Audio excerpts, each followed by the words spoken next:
આપો મને આજ્ઞા પાળવા જેના આજ્ઞા એ જ અરદાસ છે મારી,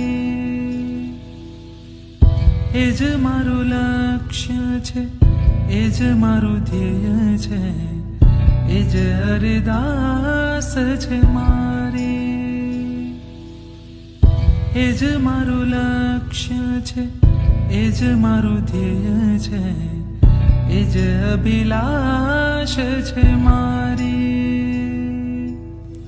સંયમ અને તપની તલવાર લઈને કર્મ સત્તાને હરાવી દઉં, શાસનનો વીર સુભટ બનીને આત્મ જયને હું પામું વહાલા. આપજો